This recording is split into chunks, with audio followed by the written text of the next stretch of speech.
días, bienvenidos y bienvenidas a Sin Fronteras. ¿Quién vive? Nicaragua. Gente que no vende patria. Con Carlos José Hurtado y con Luis Enrique Guerrero, hoy miércoles 18 de agosto de 2021 a las 6 de la mañana con 30 minutos. Sin Fronteras, la revista con William Griggs Vivado en la primerísima 91.7 y 105.3 FM.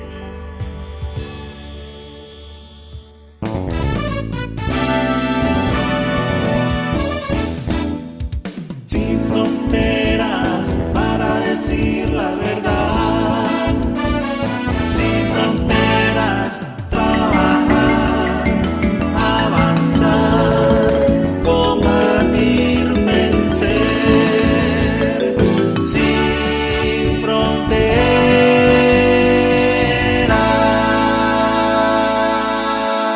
6 de la mañana con 36 minutos. Hoy está de cumpleaños una gran amiga, un magnífico ser humano, la compañera Scarlett Cuadra Waters, quien nos dejó en diciembre de 2018, pero cuya huella permanece en todos los que la conocimos y los que compartimos con ella amores y sinsabores. Scarlett Cuadra, una militante de toda la vida. Saludos a sus hijos y saludos a Pedro Ariza, allá en su finca en Malpaisillo. Hoy está cumpliendo años también el doctor Noel Sánchez Ramos, ya pasa los 50 años, Noel, médico del Seguro, del Instituto Nicaragüense del Seguro Social.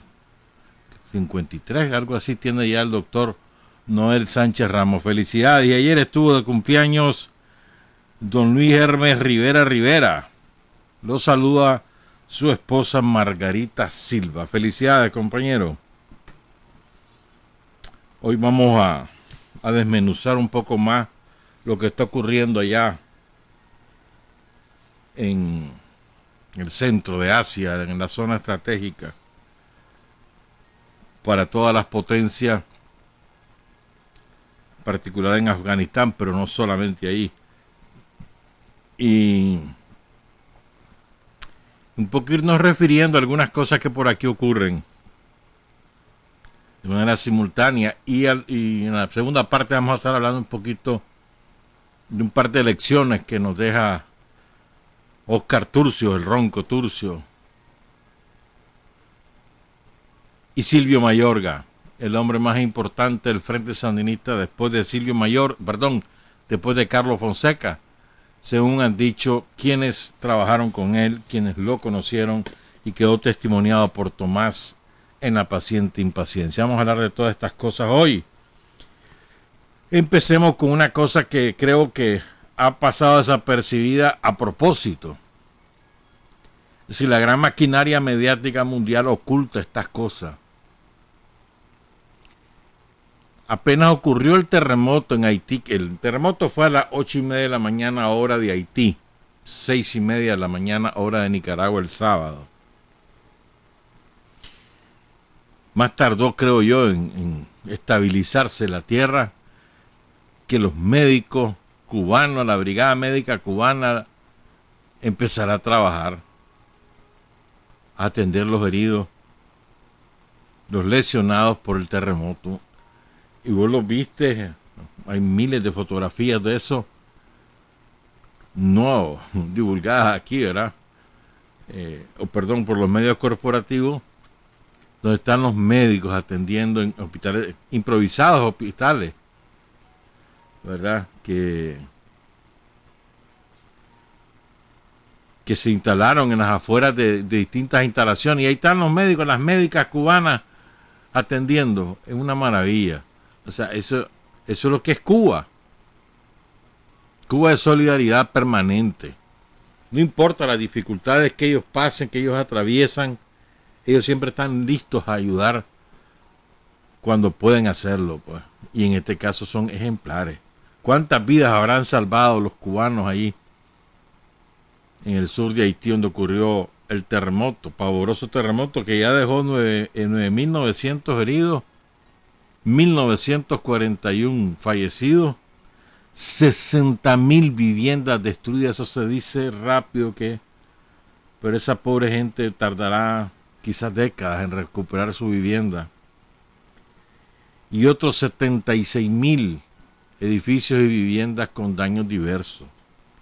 O sea, una cosa atroz. Y para remate, les pasó Grace, la tormenta, y les dejó 360 milímetros de lluvia, sobre todo en esa parte donde hubo el terremoto. Entonces la pobre gente sin casa, a la intemperie y bajo la lluvia. Me decía Noel Campbell el otro día, decirle a la gente que siente que tiene problemas, que se vaya a Haití, para que vea como ahí sí hay problemas. Y es verdad. Ahí es tragedia, más tragedia, más tragedia. Su gran error, dicen todos los imperialistas, es que quiso ser independiente muy rápido, dice. Es una barbaridad como ocurren, cómo se tratan los fenómenos históricos por algunos intereses creados, ¿no? Pero bueno, vámonos a hablar un poco. No nos confiemos, ¿oíste? Estamos muy bien. El pueblo confía en Daniel. El pueblo de Nicaragua respalda la gestión del gobierno sandinista. Eso está clarísimo. Cada vez hay más gente cedulada. Hay una enorme disposición de concurrir a la urna el 7 de noviembre, pero aquí nada se ha terminado hasta que se terminó. Es decir, hasta que los resultados salgan el 7 de noviembre o el 8, de acuerdo a cómo esté el cómputo, hasta entonces vamos a saber si es cierto que las encuestas tenían la razón. Entre tanto, creo yo que tenemos que trabajar como que si estuviéramos pésimos. Así tenemos que trabajar. No hay que confiarse, hermano.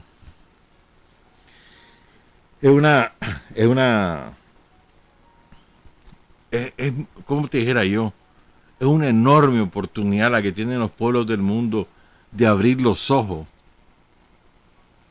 sobre lo que es el comportamiento del imperialismo norteamericano sobre nuestros pueblos.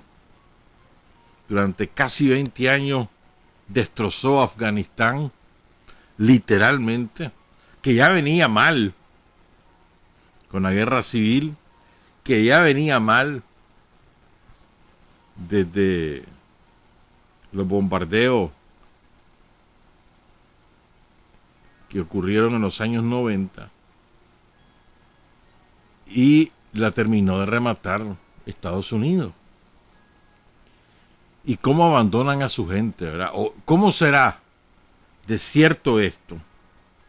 Que hoy tuvo que salir la representante, creo que ante Naciones Unidas, de Estados Unidos, para decir: nuestros aliados no se guindan de los aviones, están protegidos, porque sabe que el impacto mundial fue ver a los cuerpos de al menos 2 personas caer de uno de los tantos aviones que despegaban del aeropuerto de Kabul, porque se habían asido del tren de aterrizaje y apenas lo cerraron el tren, cayeron. Una cosa espantosa. ¿Quiénes son los que abarrotaron el aeropuerto y todavía sigue yendo ese aeropuerto? Todos los que colaboraron con Estados Unidos y con la OTAN. Traductores, empleados, personal civil de las oficinas de ellos. Ahí. Y todo el grupo de afganos que los gringos se dedicaron a capacitar desde antes de la invasión con el propósito de tomar el gobierno de Afganistán. Le llaman sociedad civil, ONGs, todos ellos, que eran los que estaban mandando en los ministerios de Estado de Afganistán, y apenas su presidente pegó la guinda con quién sabe cuántos millones de dólares y el ejército se rindió, los dejó desamparados. ¿Cuál puente aéreo? No hubo puente aéreo, los dejaron desamparados. Leía yo a alguien que escribió,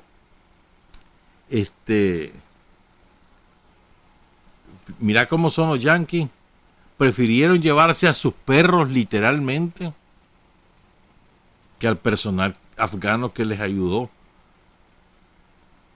en la intervención militar. Y eso lo vimos. Vimos a los soldados norteamericanos con sus perros férreamente resguardados, subiendo a los aviones y la gente ahí en las instalaciones del aeropuerto pujando por un cupo. Entonces yo creo que esto es una lección para todos los pueblos, hermano. Los yanquis no defienden a nadie más que a ellos mismos y con costo, porque si se trata de escoger entre ellos, escogen a los de reales, no escogen a la pobretería. ¿Verdad?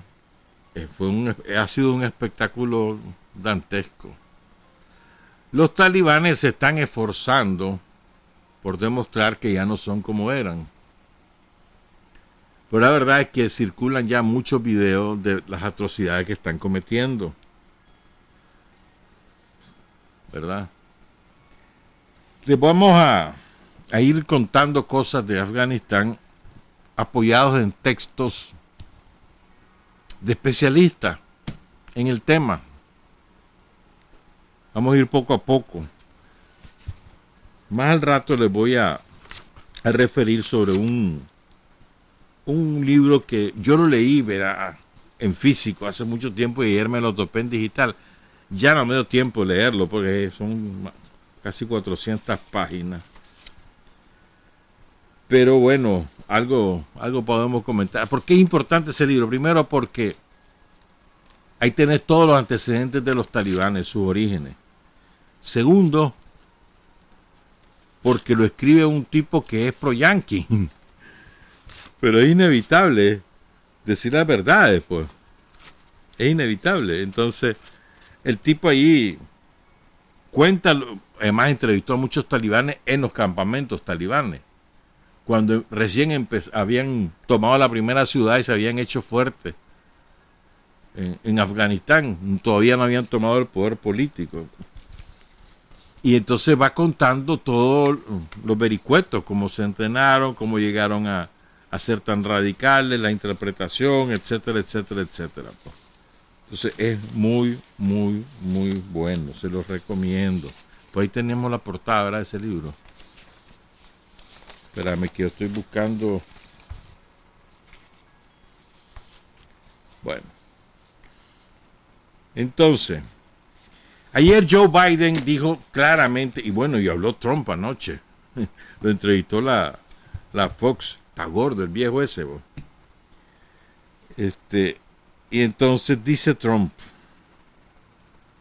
me dieron muy mala información, muchas personas diferentes, está refiriéndose a las negociaciones con los talibanes, que él ordenó y empezaron en el 2017.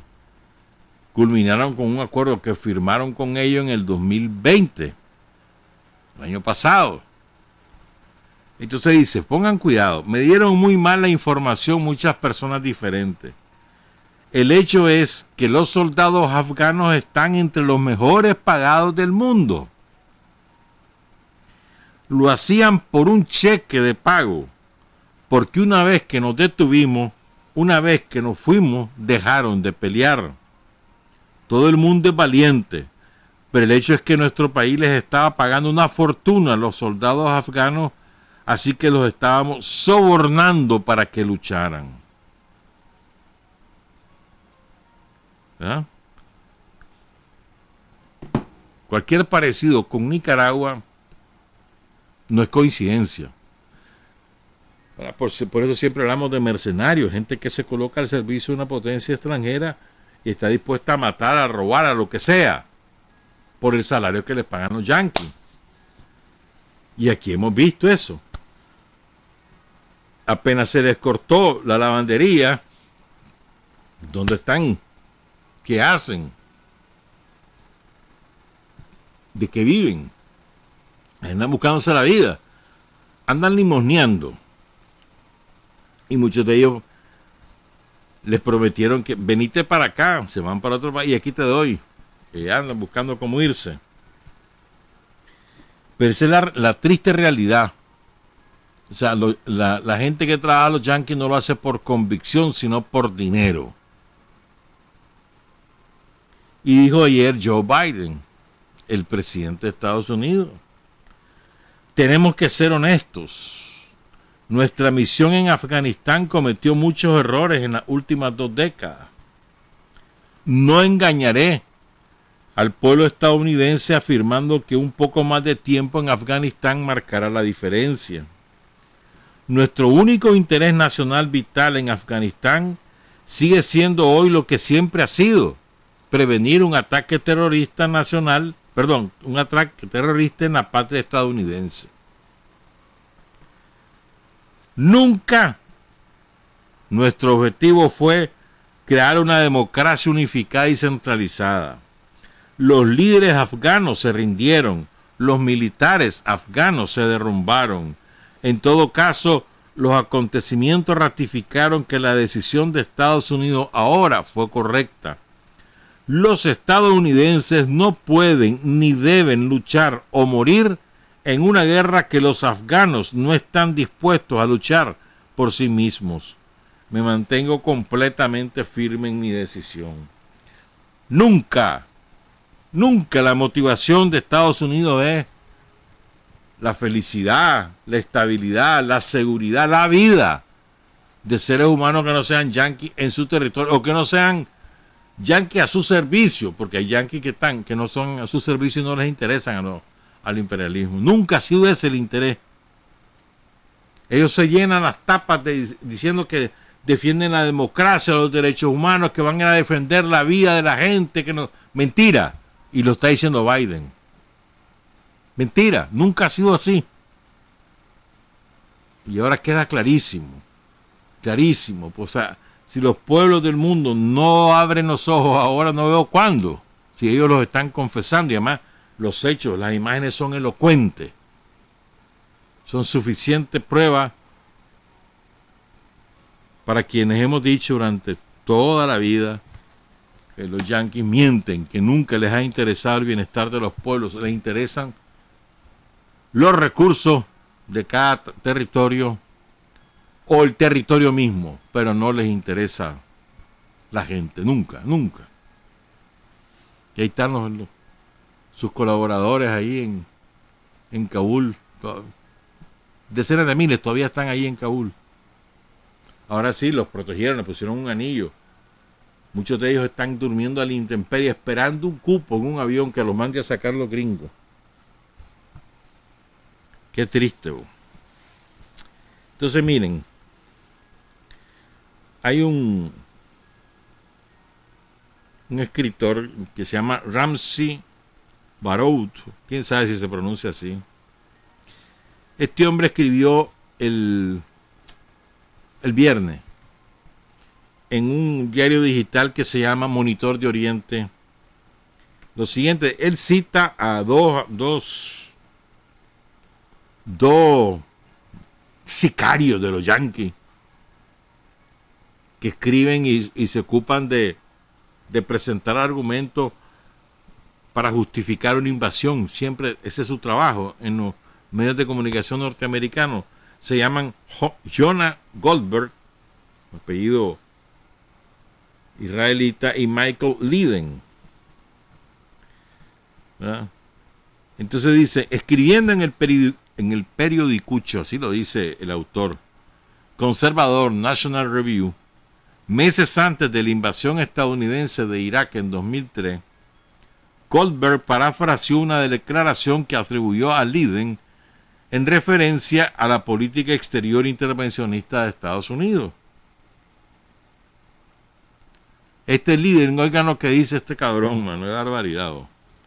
Cada 10 años más o menos, Estados Unidos tiene que coger algún pequeño país de mierda, así lo dice, y lanzarlo contra la pared, solo para mostrar al mundo que vamos en serio.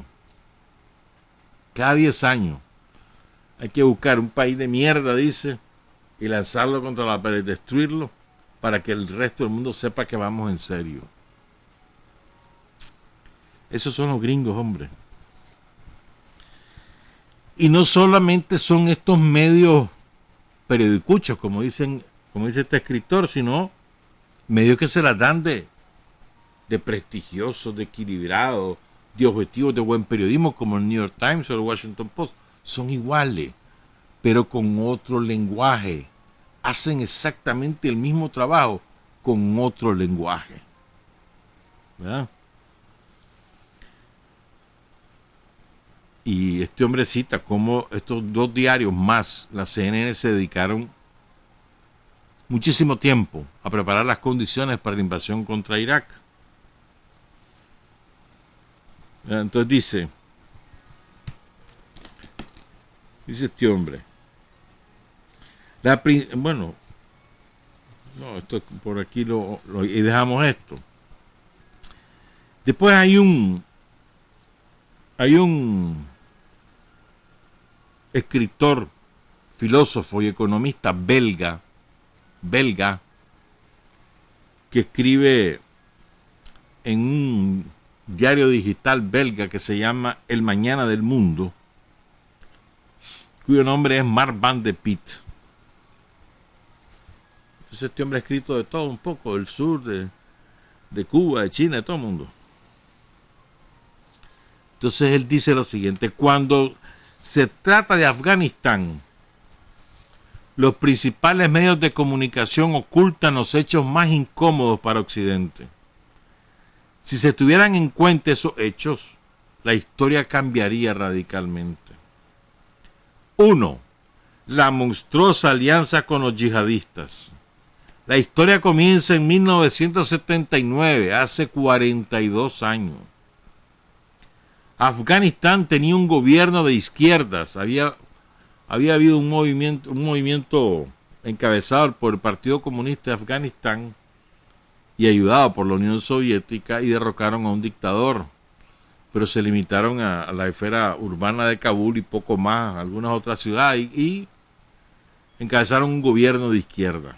Entonces, oigan esto, Zbigniew Brzezinski, asesor del presidente Jimmy Carter, este es uno de los hombres de la trilateral, ideó el plan para armar y entrenar a los yihadistas, entonces todavía llamados muyadines, en Afganistán. El objetivo declarado de Estados Unidos era provocar una invasión soviética para cargar a Moscú con una situación como la que Estados Unidos había vivido en Vietnam. Y lo lograron. Cayó en la trampa Brezhnev en la Unión Soviética. Jimmy Carter, el demócrata, derechos humanos, siguió su consejo y proporcionó a los muyadines la ayuda necesaria. El plan funcionó. El gobierno de Kabul tuvo problemas y pidió ayuda al Kremlin. El pantano afgano obligó a la Unión Soviética a permanecer en Afganistán durante 10 años. Durante ese periodo, la CIA inyectó $2.000 millones en ayuda, armas y apoyo logístico a los muyadines. Incluso se les suministró los infames misiles Stinger, con los que podían derribar aviones y helicópteros soviéticos. La película Rambo 3 con Sylvester Stallone es una versión de Hollywood de esa colaboración. La película estaba dedicada a los valientes luchadores mujahidines, a los que Reagan bautizó luchadores por la libertad, como hizo con la Contra. Mientras las tropas soviéticas permanecieron en el país, el gobierno de Kabul se mantuvo. Sin embargo, en 1989, Gorbachev, el último presidente soviético, decidió poner fin a la ayuda militar. Una vez que las tropas soviéticas abandonaron el país, estalló la guerra civil. El grupo mejor organizado y más brutal, los talibanes, acabó imponiéndose y se hizo con el poder en 1996. Todavía ese gobierno progresista se mantuvo 4 años más, después vinieron una sucesión de gobierno y todo termina con la toma del poder por los talibanes. Hay otro dato importante: los talibanes son pastunes, de la etnia pastún, que es el 40%, un poco más, de la población de Afganistán. Tradicionalmente habían ocupado el poder político, y con este movimiento que hubo en el 79, ellos fueron desalojados del poder político. Esto es importante. Entonces los pastunes siempre han, que es además la lengua más hablada en Afganistán, siempre han visto a los talibanes como la manera de recuperar el poder político. Esto es importante también. Ahora vamos con la creación de Al Qaeda. La figura más destacada que ha surgido durante este periodo es Osama Bin Laden. En 1988, Bin Laden fundó Al Qaeda, un grupo terrorista fundamentalista y despiadado. A través de Pakistán, podía contar con un gran apoyo de Estados Unidos. A cambio de esta ayuda, Al Qaeda les hacía favores a Estados Unidos y sus aliados occidentales. Durante la guerra civil en Yugoslavia entre 1992 y 1995, el Pentágono organizó el traslado de miles de combatientes de Al Qaeda a Bosnia-Herzegovina para apoyar a los musulmanes de ese país. Al Qaeda luchó codo a codo con los terroristas del Ejército de Liberación de Kosovo en 1999, que luchaba por la separación de Kosovo de Yugoslavia y por una gran Albania, cubiertos por aire por los aviones de la OTAN. También han aparecido combatientes de Al Qaeda en Chechenia, en Rusia, en Xinjiang, en China, donde viven los ujieres, que son también musulmanes, en Macedonia y en muchos otros países de la región y más allá.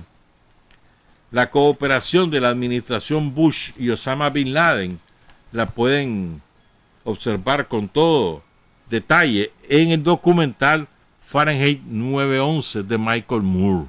Eso está disponible en YouTube. Ahí lo pueden ver, subtitulado. Existen prometedoras reservas de petróleo y gas en torno al mar Caspio. Pero para transportar el gas y el petróleo a Occidente solo hay 3 posibilidades: a través de Rusia, a través de Irán o a través de Afganistán. De Turkmenistán, sacar el oleoducto, lo más fácil es por Rusia, la otra facilidad es por Irán y lo menos fácil es por Afganistán, para ir a parar al Golfo, y por la India, pues. Bueno, Estados Unidos no le dará a los rusos ese gusto, y desde la caída del Shah en 1979 ya no tiene nada que ver con Irán. Solo le queda una posibilidad: Afganistán. Desde finales de 1994, en plena guerra civil, Estados Unidos apoyó a los talibanes, que en ese momento tenían las mejores bases para estabilizar el país. Esto era una necesidad para la construcción del oleoducto. Según la CIA, los talibanes eran considerados un posible instrumento del gran juego, la carrera por los recursos energéticos en Asia Central. Estados Unidos se convirtió en el principal patrocinador en este nuevo régimen canalla. Poco importaba que los talibanes fueran en ese momento los más virulentos violadores de los derechos humanos en el mundo. Según un diplomático estadounidense, los talibanes evolucionarían como los saudíes. Hoy, Aramco, un consorcio de empresas petroleras que controlan el petróleo saudita, oleoducto, un emir, ningún parlamento y mucha sharia. Podemos vivir con eso. Esa era la lógica de los yanquis. O sea, hacerlos empresarios, hacerlo una claque de poder con reales, pues, pero que a cambio les controlaran el país y ellos pudieran tener sus instalaciones para robarse el petróleo y demás. como se robaron el oro. Vos sabés que en una zona de Afganistán pusieron una base militar, la rodearon con muchos kilómetros a la redonda y saquearon, había mucho oro ahí, lo saquearon. Pusieron a afganos a trabajar, sacaron el oro, hicieron toda una estrategia, un cordón para llevar todo el oro hasta Kabul, al aeropuerto, y llevarse el oro. Durante todos estos 20 años saquearon esa mina. Bueno, sigo. Al principio los talibanes consiguieron un éxito militar tras otro, pero finalmente no lograron conquistar todo el país, sobre todo por el norte, ¿verdad? La esperada estabilización necesaria para el oleoducto no se materializó. Estados Unidos cambió entonces de estrategia y buscó la reconciliación de todas las partes en conflicto en Afganistán. Le exigió a los talibanes que conversaran con la Alianza del Norte para formar un gobierno de coalición. Pongan cuidado, todo esto antes de la invasión. Las conversaciones que duraron hasta finales de julio de 2001, el atentado contra las Torres Gemelas fue en 2001, pero en septiembre. Fracasaron esas conversaciones. Entonces Estados Unidos les dijo, o aceptan nuestra oferta de una alfombra de oro a los talibanes, o los enterraremos bajo una alfombra de bombas. Finales de julio. Pongan cuidado. Los talibanes no cedieron. Vino el atentado de las Torres Gemelas y la oportunidad ideal para George Walker Bush para ordenar los bombardeos que empezaron en octubre. Bush tenía los planes de bombardeo contra Afganistán sobre su escritorio antes del 11 de septiembre. No tiene nada que ver lo uno con lo otro. En el Washington Post del 19 de diciembre del año 2000, un año antes de las Torres Gemelas, el profesor Starr escribió que Estados Unidos ha empezado a aliarse silenciosamente con aquellos en el gobierno ruso que están pidiendo una acción militar contra Afganistán y está jugando con la idea de otra incursión para eliminar a Bin Laden, que ya era un aliado fuera de control. Bin Laden se había sentado en Pakistán, no en Afganistán. Sigo. La excusa perfecta para que Washington invadiera a Afganistán y expulsara a los talibanes del poder fue el 11 de septiembre. De esa manera, el oleoducto se podía hacer realidad. La conquista de Afganistán no tuvo nada que ver con Osama Bin Laden. Era simplemente un pretexto para sustituir a los talibanes por un gobierno relativamente estable. Un gobierno así debería permitir que la Union Oil de California instalar su oleoducto a beneficio de la junta de Dick Cheney y George Bush. Dick Cheney, que era el secretario de Estado de Defensa de Estados Unidos. Según dice Gore Vidal, ya fallecido, un destacado columnista estadounidense. Los hechos sobre el terreno lo demuestran. El 22 de diciembre, Hamid Karzai se convertiría en el nuevo primer ministro afgano. ¿Quién era Karzai? Pongan cuidado. Bombardean los yanquis Afganistán después del 11 de septiembre. Dicen que para matar a Bin Laden y las bases terroristas. Mentira.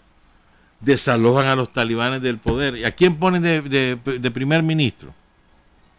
A Karzai. Hamid Karzai. ¿Quién es él? Una figura de confianza de la CIA, que era asesor de la empresa petrolera de California, que desde hace tiempo tenía los planes para construir el oleoducto. Entonces, al asesor de la empresa petrolera que va a hacer el oleoducto lo ponen de primer ministro. Oigan ustedes, otro asesor de esta empresa que se llama Salmai Khalilzad fue nombrado por Bush como el enviado especial de Estados Unidos para Afganistán. Khalilzad había participado en las conversaciones con los talibanes sobre la posibilidad de construir gasoductos y oleoductos, y trabajó y le había pedido a los Clinton que adoptaran una línea más suave con los talibanes. El 30 de mayo de 2002, Karzai llegó a un acuerdo con Pakistán para construir los oleoductos desde Turkmenistán, una antigua república soviética, hasta un puerto de Pakistán atravesando Afganistán. Los soldados estadounidenses, los trabajadores del petróleo y los diplomáticos han llegado a conocer este lejano rincón del mundo muy rápidamente. Decía la revista Business Week. Es el vientre de la Unión Soviética y una región que casi no había sido tocada por el ejército occidental desde Alejandro Magno. Esto no es cierto, los británicos ahí se metieron, pero bueno. Lo que está en juego para los estadounidenses es mucho. Lo que intentan es nada menos que la mayor conquista de una nueva esfera de influencia desde que Estados Unidos se comprometió en Oriente Medio hace 50 años. Pero no funcionó como estaba planeado. Los talibanes fueron derrotados pero no liquidados. Además, tenían una moral mucho más alta que el ejército gubernamental, que solo pudo resistir gracias a la cobertura aérea de los aviones de la OTAN, Gran Bretaña, Francia, España, Estados Unidos. Cuando Biden decidió retirar ese apoyo hace algunas semanas, todo se derrumbó como un castillo de naipes. Y cierro con este hombre con lo siguiente. Dice, según el New York Times, la guerra más larga de la historia de Estados Unidos ha costado alrededor más de 2 billones de dólares. Billones. O sea, millones de millones. Es decir, son 100.000 millones de dólares o casi 20 veces más que el presupuesto entero del gobierno de Afganistán. A pesar de las enormes cantidades de ayuda, los resultados son asombrosos. La mitad de la población de Afganistán vive en la pobreza. La mortalidad infantil es una de las más altas del mundo. La esperanza de vida, ¿sabes cuál es la esperanza de vida en Afganistán? ¿Sabes cuánto tiene? Cuando un bebé nace en Afganistán, ¿sabes cuánto espera vivir? 40 años.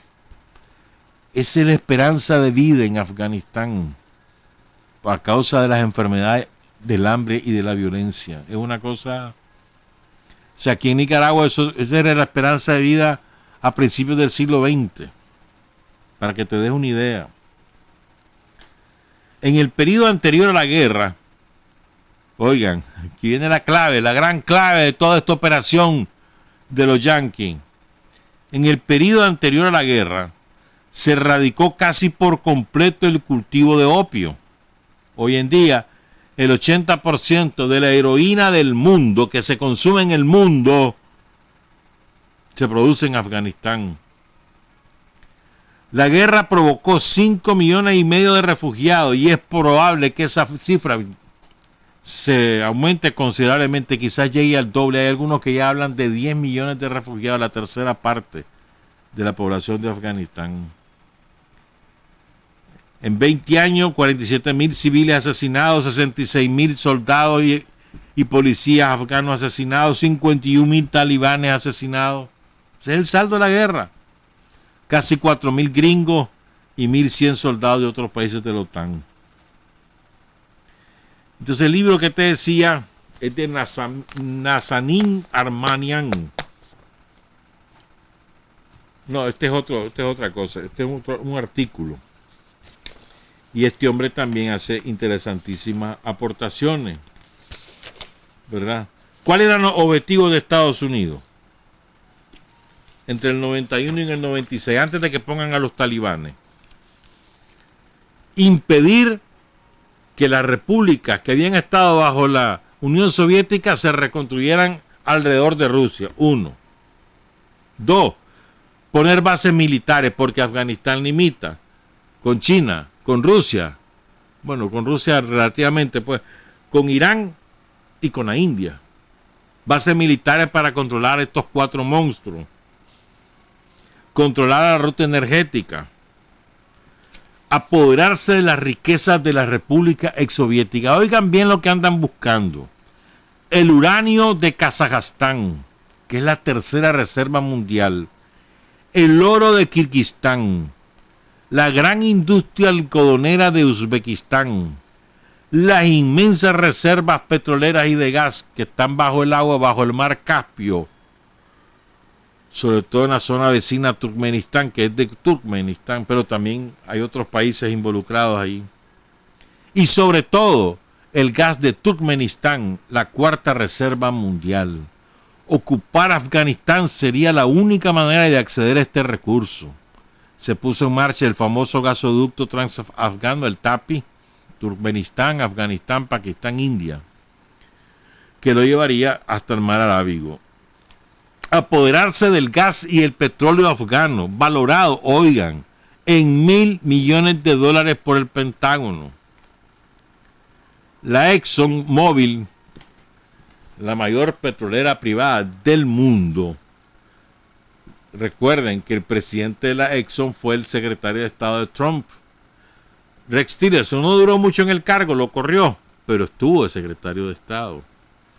Y otra petrolera, la canadiense Terra 6, anunciaron que encontraron petróleo en la provincia de Faryab, en Afganistán. Desde la ocupación militar de Afganistán en 2001, los países de la OTAN perforaron solo en la cuenca del Lago Darya 322 pozos, donde se estima que hay entre 500 y 2.000 millones de barriles de crudo. En 2011, la compañía financiera JP Morgan Chase firmó con Kabul un acuerdo por valor de 40 millones de dólares para hacerse con una de las minas de oro afgano. Te sigo contando si querés. Puedo seguir toda la mañana. Entonces, cuando fracasan, cuando no logran nada de todo esto, la situación sigue igual de inestable porque los talibanes se fueron a las montañas. Imposible que ahí los yanquis los acabaran. Imposible. Nadie los puede acabar ahí. Montañas de 6.000 metros de altura. Imagínate vos, con aquel frío inhóspita, escarpada. Solo las cabras pueden andar ahí y los que conocen el terreno. Ahí se refugiaron. Y fueron avanzando. No fracasaron. Jale, vámonos. Pero ya son dueños de la riqueza y le dicen a los talibanes, bueno, pues nos vamos a ir, te vas a hacer cargo vos. Hay algo que hay que hacer, pero no me vas a tocar las minas que ya tienen dueño. No me vas a tocar los pozos petroleros que ya tienen dueño. Y me vas a garantizar que el oleoducto ahora sí se va a poder construir.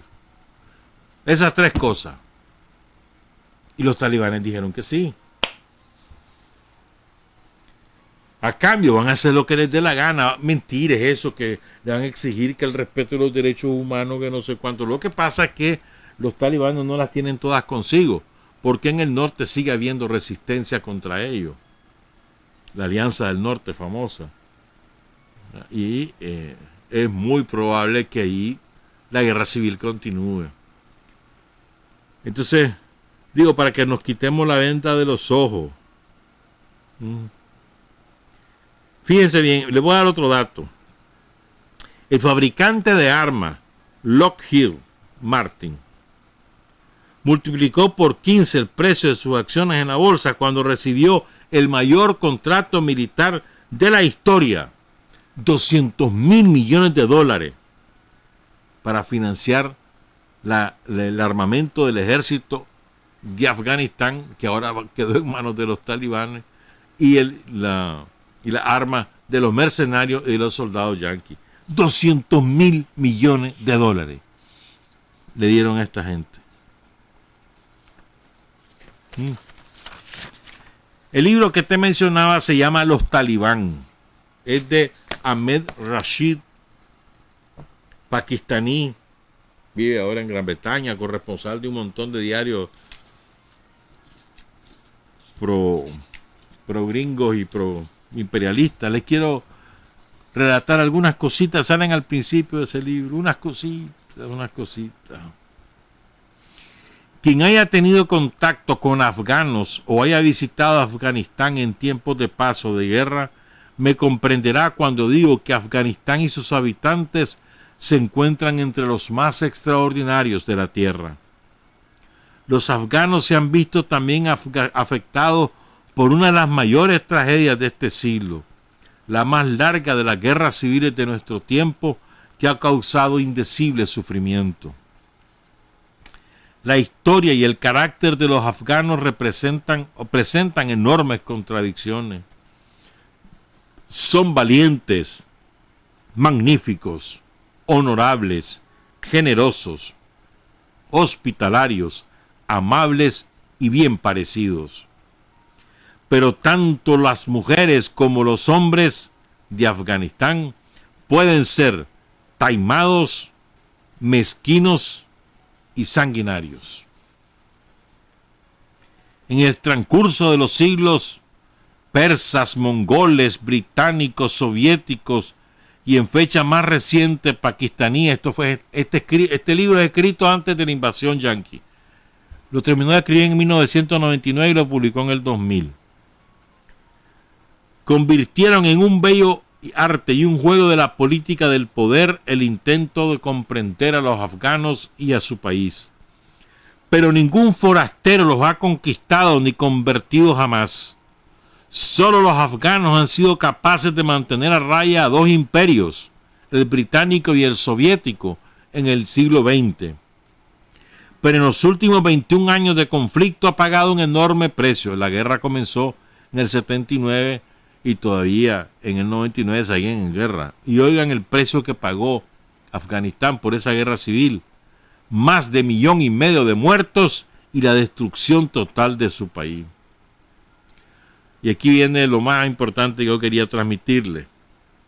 Los talibán eran jóvenes estudiantes del Corán, procedentes de centenares de madrasa, escuelas de teología islámica o coránica, y los talibanes también se podría traducir como seminaristas, ¿viste? Estas escuelas, las madrasas, establecían los campamentos de refugiados afganos en Pakistán. Recuerden, los afganos huyen de la guerra, ya van 1,5 millones de muertos, y van, ¿dónde van? A Pakistán, también van a los otros países, pero sobre todo a Pakistán. Y en esos campamentos Arabia Saudita financia las madrasas y ahí surge el fenómeno del talibán. Eran estudiantes de esas escuelas del Corán y les dicen también seminaristas, pues. Desde su repentina y espectacular aparición a fines de 1994, los talibán habían aportado una paz y seguridad relativa a Kandahar y las provincias vecinas. Los grupos tribales beligerantes en Kandahar habían sido aplastados, sus dirigentes ejecutados, la población fuertemente armada la habían desarmado y las carreteras estaban abiertas para facilitar el lucrativo contrabando entre Pakistán, Afganistán, Irán y Asia Central, que se había convertido en el principal pilar de la economía. Y algo más. Él cuenta ahí en ese libro, él habla del futuro a su manera, pues, pero él cuenta en ese libro, este hombre que se llama Ahmed Rashid, dice que había un estadio ahí en Kandahar, que era la ciudad que estaban controlando los talibanes. La primera ciudad que controlaron los talibanes fue Kandahar. Entonces, había un estadio de fútbol. El fútbol es el deporte por excelencia en Afganistán. Y estaba abandonado. Entonces, las agencias de Naciones Unidas habían estado negociando para rehabilitar el estadio y que la gente pudiera esparcirse. Y accedieron los talibanes. Rehabilitan el estadio de fútbol. Y la inauguración, todo el mundo esperaba un juego de fútbol. Se llenó aquel estadio, 10,000 gentes adentro. Varones, prohibido que las mujeres accedieran a esas cosas. Las mujeres tienen prohibido salir de sus casas, si no es con su marido o su padre. Bueno, el caso es que llenito el estadio, 10,000 personas. ¿Saben para qué? Para ver la ejecución de un hombre, como en el circo romano. Un muchacho de 20 años que por un pleito había matado a un vecino, la familia del vecino lo capturó, se lo entregó a los talibanes y le exigió justicia. Entonces la familia tenía la opción, si lo perdonaba le daban reales, y si no, pues uno de la familia lo ejecutaba, y así fue. Y delante de aquellos 10.000 gente viendo en el centro del campo, el que sería de fútbol, ahí uno de los familiares le pegó primero 3 balazos en la espalda y después 3 balazos en el pecho al chavalo, 20 años. Todo el mundo en silencio.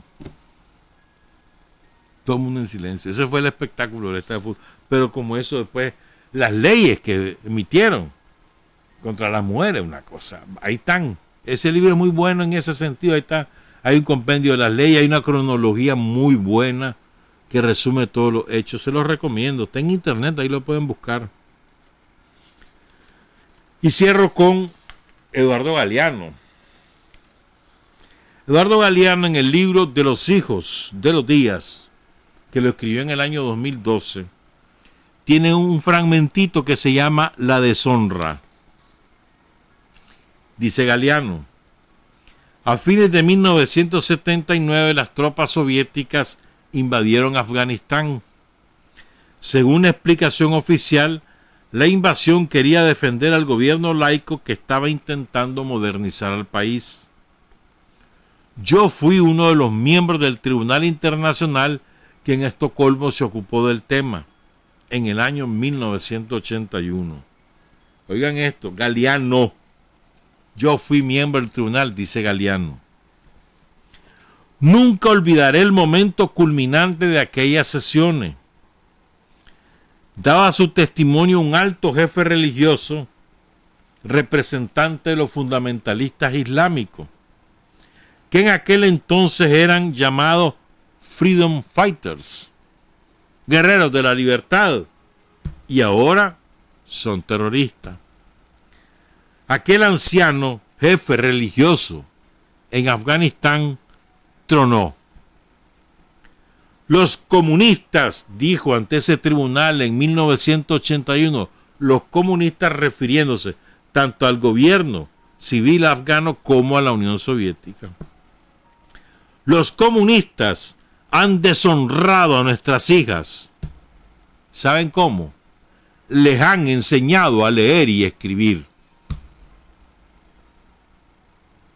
Una de las primeras cosas que hacen los talibanes es cerrar las escuelas. No pueden ir niñas a las escuelas. Ahí vas a ver, lo van a hacer ahora. En Kabul van a tener una vitrina donde las cosas son diferentes, pero adentro van a hacer la misma barbaridad. Y vas a ver, amparados por todas las potencias occidentales. Y va a comenzar una narrativa ahorita y vas a ver cómo va a cambiar todo. En el cuestión de 2 semanas estamos hablando de otra manera de Afganistán. Ya vas a ver. Después dice Galeano en una entrevista que le dio a Rosa Miriam Elizalde en diciembre de 2001. Estamos hablando de apenas 2 o 3 meses después que comienza el bombardeo sobre Afganistán. Y dice Galeano, estamos hablando del bombardeo de la OTAN y de Estados Unidos. No solo se están matando inocentes, porque ¿qué tiene que ver esos campesinos afganos que murieron en esta guerra absurda? ¿Qué tiene que ver eso con el atentado que pudo haber cometido Bin Laden o quien sea el energúmeno? ¿Por qué tienen que pagar eso los pobres afganos que han muerto? A ver, que alguien me lo explique. No solo tuvieron que soportar la dictadura talibán, sino que encima los bombardean. Los bombardeos que los castigan a los castigados. Esos fueron víctimas inocentes de esta suerte de locura compartida en este mundo de hoy, convertido en un gran manicomio. Después dice, recuerda Galeano, en un artículo que él escribió que se llama En el teatro del bien y el mal, en 2001. Esto es genial. No, pero esta frase la quiero para la segunda parte, que ya son las 7:30. Bo. En otro artículo dice, en Afganistán la mascota predilecta de las tropas de ocupación es Hamid Karzai, que simula ser presidente. Antes de Irak, Afganistán fue el mapa elegido por los bombarderos contra la geografía del mal en el nuevo milenio. Gracias a la fulminante victoria de los invasores, ahora hay libertad. Libertad para los narcotraficantes. Según diversos organismos especializados de la Unión Europea y de Naciones Unidas, Afganistán ha pasado a ser el principal abastecedor mundial de opio, heroína y morfina. Te estoy hablando de 2001. En estos 20 años ha sido así. Desde 2001 se sabía lo que ocurría y que las tropas yanquis son las que protegían ese comercio y esa producción de opio o de la droga para opio, heroína y morfina. Se sabía siempre. Y los talibanes se encargan de, en sus territorios, de irla produciendo y demás. Fíjense bien.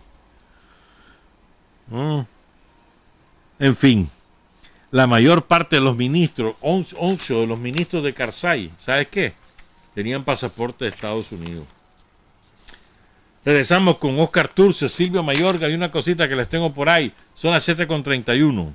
Hay hombres que luchan un día y son buenos. Hay hombres que luchan un año y son mejores. Pero hay hombres que luchan toda la vida. Esos son los imprescindibles. 7:35 de la mañana. Es que esta frase que la quiero vincular a estas otras dos frases de Silvio y de Oscar Turcio. En el año 69, son las elecciones en Chile, ¿no? Estaba Henry Kissinger de secretario de Estado de Richard Nixon. Y entonces, cuando salen los resultados y ganan las elecciones, 70 es más bien, creo, ¿no? 70. Entonces salen los resultados de las elecciones de Chile y gana la Unidad Popular, cuyo candidato era el entonces senador Salvador Allende. Entonces dice Kissinger, cuando le preguntaron, comentó los resultados de estas elecciones, oigan lo que dice Kissinger: no tenemos por qué aceptar que un país se haga marxista por la irresponsabilidad de su pueblo. ¿Estamos? Es decir, para el imperialismo somos irresponsables los que asumimos, en nuestro caso, la doctrina sandinista, que está, a la que se incorpora el marxismo, pero que no es lo único. Somos irresponsables y entonces ellos no tienen por qué aceptar que seamos irresponsables, nos tienen que venir a regañar y a componer. Esa es la lógica. Ellos no tienen por qué aceptar que los demás seamos diferentes. Silvio Mayorga, fundador del Frente Sandinista, junto a Carlos Fonseca, los grandes ideólogos del Frente Sandinista, escribió una carta en 1964, en julio. Tomás la cita en su libro La Paciente y Paciencia. La segunda edición de ese libro, la de 2010, ahí en ese libro de Tomás está el relato de Pancasán. Nosotros ya lo compartimos con ustedes, creo que el año pasado, o hace 2 años. Compren ese libro, ahí lo tiene a la venta Aldo Díaz, en la librería Rigoberto López Pérez. Compren, ahí está el relato de Pancasán y ahí aparece. Es diferente esa edición a la original, es mucho más amplia. Y ahí en ese libro aparece un extracto de la carta de Silvio. Y dice Tomás: reproduce su mística excepcional. Silvio es la figura más relevante, más respetable después de Carlos Fonseca en la historia del Frente Sandinista. ¿No? Entonces voy a leerles ese pedacito, chiquito. Dice Silvio: he tenido la gran suerte de participar en la lucha por la liberación de Nicaragua, y esta ha sido la mayor satisfacción que experimenté en mi vida. Pienso que pude haber sido mejor revolucionario. Lo único que siento es no haber aportado más a nuestra causa. El patriotismo no es una fórmula de laboratorio, es la determinación inquebrantable de liberar a la patria. Me siento orgulloso de militar en el FSLN. Los años futuros serán escenarios de reñidas batallas decisivas. Toca hoy a los revolucionarios prepararse. Es demasiado lo que está en juego. Por primera vez existe la posibilidad real de liberar a Nicaragua. ¿Qué sacrificio o qué esfuerzo podrán parecernos demasiado grandes? ¿Qué clase de estatura moral la de Silvio Mayorga? ¿No? Y creo que esto se puede desmenuzar. Dice Silvio, para mí ha sido una suerte estar en esta lucha. No un sacrificio, no lo asume como tal. Lo asume como una dicha. Y qué dicha la de nosotros. Por ejemplo, para mi generación, tenemos la enorme dicha de haber sido testigos, haber sido protagonistas también de la lucha contra Somoza en su fase final. De haber participado en la defensa de la revolución en los años 80. De haber participado en la resistencia del pueblo frente al neoliberalismo en los años 90 y 2000. De haber sido testigos o participado en el retorno al poder del Frente Sandinista y durante 15 años ver la transformación brutal que ha sufrido Nicaragua. Qué clase de privilegio el que hemos tenido. Qué clase de dicha. O sea, no hay ningún sacrificio. Debemos sentirnos complacidos, ¿no? De tener la posibilidad de ser protagonistas de la historia. O sea, ya cuando estemos como ¿qué? ¿Cuántas? 10 varas bajo tierra. Ya han pasado muchos años. Se va a hablar de estos periodos como lo más glorioso. Y las generaciones futuras van a quedar con envidia, van a quedar viendo con envidia. Yo hubiera querido vivir esos momentos. Entonces dice Silvio, he tenido la gran suerte y esa ha sido la mayor satisfacción, dice, que experimenté en mi vida. La mayor satisfacción.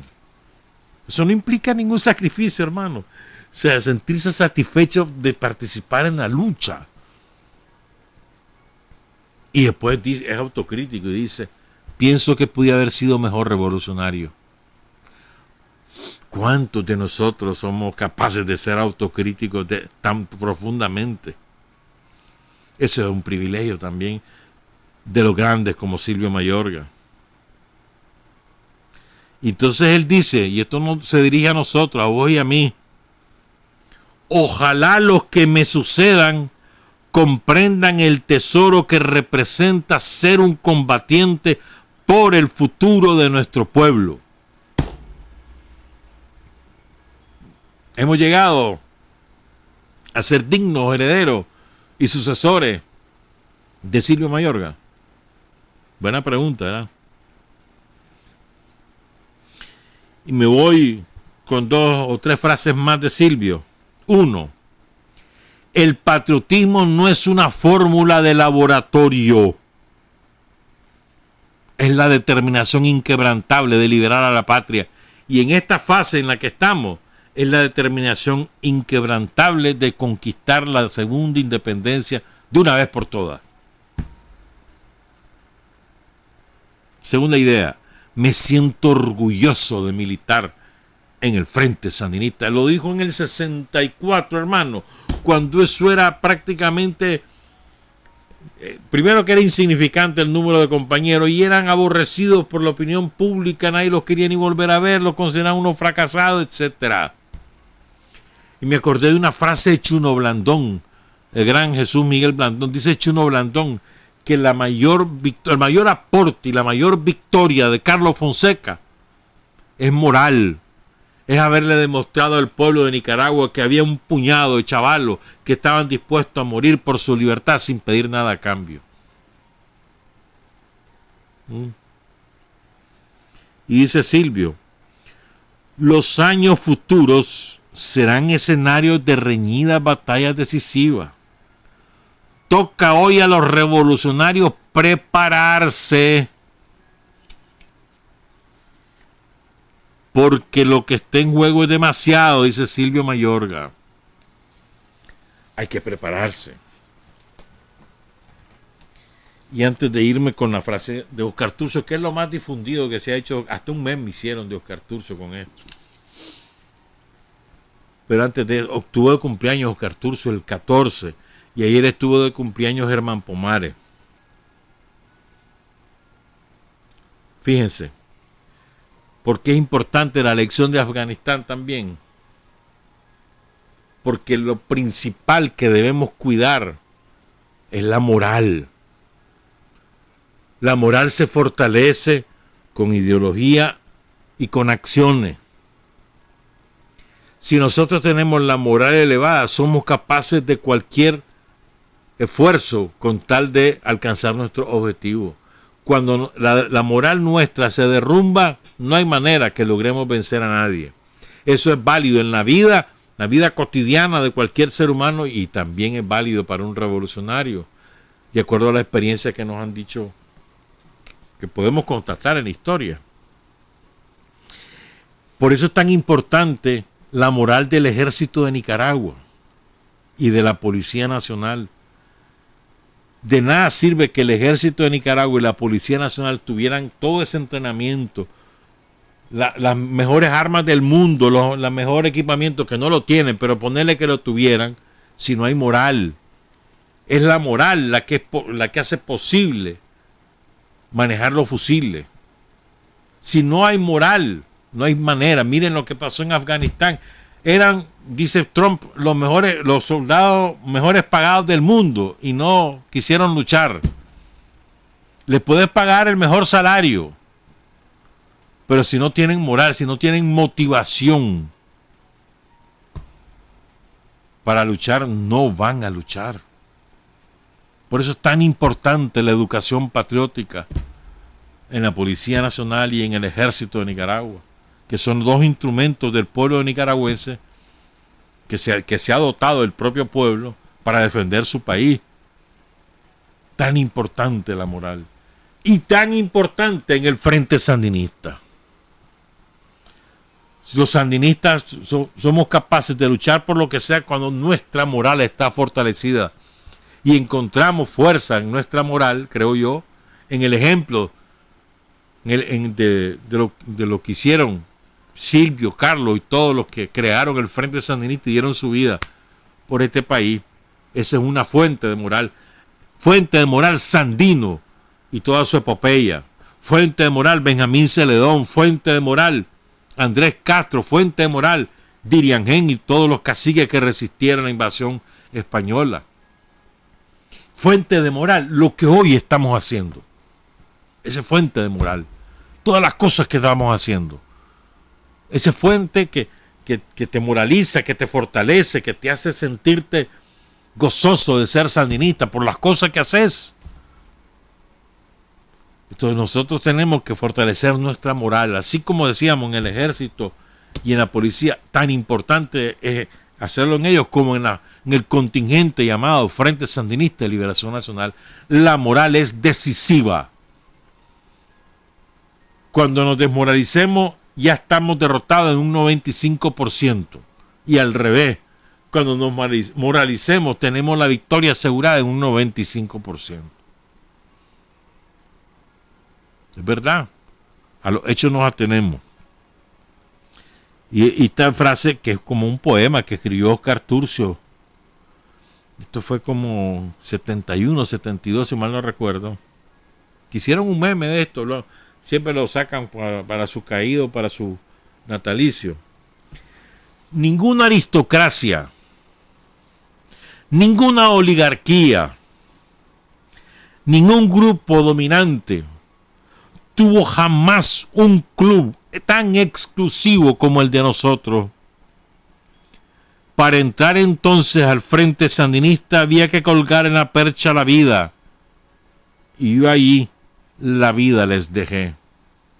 Hoy no llegamos a esto, pero esos son nuestros forjadores, la generación de hierro. Dice Oscar Turcio, este es el club más exclusivo de Nicaragua. Ninguna oligarquía ni grupo dominante puede tener un club como el nuestro. Y para entrar al frente era necesario colgar la vida y ahí se las dejé. O sea, renunciar a la vida ordinaria de cualquier joven de su época y renunciar a la vida misma. A ese que es el mayor canto que puede haber de un patriota, ¿no? Entregar su vida por la patria. Esa generación histórica. Pero eso es hoy válido, aunque no esté de por medio el riesgo de perder la vida. Aún así, sigue siendo válido. No podemos entender al frente como un club. Lo que pasa es que Oscar Turcio lo hacía comparando porque la burguesía se ufanaba de ser del club Nejapa, de ser del club Country Club, de ser no sé cuál, la Cuesta Country Club. Se ufanaba y entonces eran meritorios, se sentían grandes porque eran miembros de esos clubes. Por eso lo dice Oscar Turcio. Y no es un club por el que pagás para estar, más bien, ¿verdad? Se trata de un compromiso moral. ¿Cómo te dijera yo? Un proyecto de vida. El Frente Sandinista es un proyecto de vida. Cuando te haces sandinista, estás asumiendo el proyecto del Frente Sandinista como el proyecto de tu vida. Y te colocas tu vida en función de esos objetivos. Según las circunstancias, esos objetivos pueden cambiar y pueden ser necesarias otras cosas, otros sacrificios, otras maneras de realizar esos objetivos como les tocó a los compañeros de la generación histórica. No me quería olvidar de hablar de Oscar Turcio y de Silvio Mayorga, porque sobre todo con Silvio, yo creo que con Silvio, fíjate que Oscar Turcio lo conocemos más que a Silvio, ¿verdad? Y siempre digo esto, pero vuelve reflejado la capacidad analítica y propositiva de Silvio Mayorga en el documento que él y Carlos presentan como análisis de la realidad en 1960, que es el documento fundacional, desde mi punto de vista es el documento fundacional del Frente, que no da surgimiento al Frente, pero es la síntesis de todas las experiencias de los movimientos juveniles de la época, movimientos juveniles antisomocistas. Y ahí está todo, ahí está la táctica y está la estrategia. Todo lo que aplicó el Frente hasta el triunfo de la Revolución, y incluso algunas pinceladas de lo que después fue el programa, la herencia programática de Sandino que se prevé en el 68. Incluso hasta eso hay ahí en ese documento. Y ahí están Silvio y Carlos. Son ellos dos. Silvio cae en Pancasán, encabezando una de las dos escuadras, de las dos columnas, perdón. Ahí cae Silvio. Es decir, ahí estaba Carlos también. Carlos estaba en la otra columna. Ahí había llegado Tomás. Había llegado Daniel, que Daniel iba y venía. Gladys Baez. Pero ahí estaba Silvio. O sea, no era asunto de que Uchu, no. Ahí estaba Silvio Mayorga y Carlos Fonseca. Estaban los fundadores. Pablo Úbeda. Francisco Buitrago, en fin. Toda esa generación de oro, ¿no? Lo que quiero decir es que ese ejemplo que ellos nos dieron fortaleció la moral del pueblo de Nicaragua. No existe un evento que haya fortalecido más la moral del pueblo de Nicaragua que la resistencia de Julio Buitrago el 15 de julio de 1969. Y el ver esas tanquetas rodeando una casa y un solo hombre resistiendo el ataque, eso moralizó a todo el mundo. Dijo, esta gente sí lucha de verdad. Y moralizó a los que estaban en el frente en aquel momento, imagínate. El sacrificio de un compañero, pero es que fue la manera ¿Cómo resistió aquel hombre? ¿Cómo no se dejó vencer? Pues bueno, compañeros y compañeras, la moral es decisiva para cualquier victoria. Los dejo con el compañero Gustavo Robreño, que desde La Habana, Cuba, nos evalúa el resultado de las Olimpiadas. Buenos días, trabajar, avanzar, combatir, vencer, patria y libertad. Buenos días, amigos de Nicaragua. Desde La Habana, Cuba, les habla Gustavo Robreño para el programa Sin Fronteras de Radio La Primerísima. Los Juegos Olímpicos Tokio 2020, recién concluidos tras complicada etapa de organización y realización, que determinaron su aplazamiento hasta 2021, como consecuencia de la devastadora pandemia COVID-19, constituyeron un éxito deportivo, según coinciden en apreciar numerosos analistas y observadores desde muy diferentes posiciones y lugares del mundo. Coinciden en reconocer los esfuerzos de los organizadores y los países concurrentes, cada uno acorde con sus posibilidades en tan difícil momento universal, del gobierno y del comité organizador japonés y del Comité Olímpico Internacional y las federaciones internacionales de los deportes participantes. Este reconocimiento incluye a atletas, entrenadores, árbitros, jueces y personal voluntario de apoyo. En primer lugar, a médicos y enfermeros que lograron mantener en niveles mínimos los inevitables efectos de la pandemia en medio de un evento de tales magnitudes rodeado de peligros sanitarios. Otros comentaristas más agudos han señalado que los elevados costos de la Olimpiada, calculados en unos 15.000 millones de dólares, fueron exagerados y que una cantidad tal puede considerarse como derroche en momentos tan trágicos para la humanidad, en especial para los países y sectores sociales más empobrecidos, los que bien pudieran haberse nutrido con buena parte de esos gastos que irán a enriquecer a una minoría ya beneficiada por la bonanza en medio de la desigualdad y la pobreza generalizada y agravada por la pandemia. Sin embargo, para poder entender lo ocurrido debe tenerse en cuenta que desde hace varias décadas el capitalismo neoliberal engulló al deporte y lo convirtió en lucrativo negocio, comercializándolo al extremo y profesionalizándolo prácticamente en su totalidad, liquidando al deporte aficionado y encerrándolo en ámbitos mínimos. Otro tanto sucedió con la desnacionalización de los atletas, que barrió también con las diferencias nacionales, esta vez en aras del negocio, creando situaciones absurdas y en otro tiempo incomprensibles, como que un país quede representado por deportistas que en su mayoría no nacieron en él y fueron adquiridos en una operación de compra. Tampoco la política quedó ajena al deporte a escala internacional. Resulta cada vez más evidente que Estados Unidos y las llamadas potencias occidentales tratan de convertirlo también en escenario para su política imperial de sanciones, venganzas y discriminaciones, tal como demostraron las reiteradas agresiones contra Rusia en el seno del olimpismo. Al margen de que pasarán a la historia inmediata como un éxito deportivo, los Juegos de Tokio confirmaron en la realidad que la articulación y el entrelazamiento entre el noble ideal olímpico concebido por el barón de Coubertin y sus fundadores, con el capitalismo neoliberal y la política imperial, bien poco o nada tienen que ver. Y hasta el próximo comentario. Me despido desde La Habana, Cuba, para el programa Sin Fronteras de Radio La Primerísima. Buenos días. Revolución es sentido del momento histórico. Es cambiar todo lo que debe ser cambiado. Es igualdad y libertad plenas. Es ser tratado y tratar a los demás como seres humanos. Es emanciparnos por nosotros mismos y con nuestros propios esfuerzos. Es desafiar poderosas fuerzas dominantes dentro y fuera del ámbito social y nacional.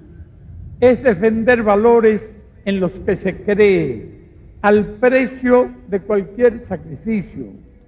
Es modestia, desinterés, altruismo, solidaridad y heroísmo. Es no mentir jamás ni violar principios éticos. Es convicción profunda de que no existe fuerza en el mundo capaz de aplastar la fuerza de la verdad y las ideas.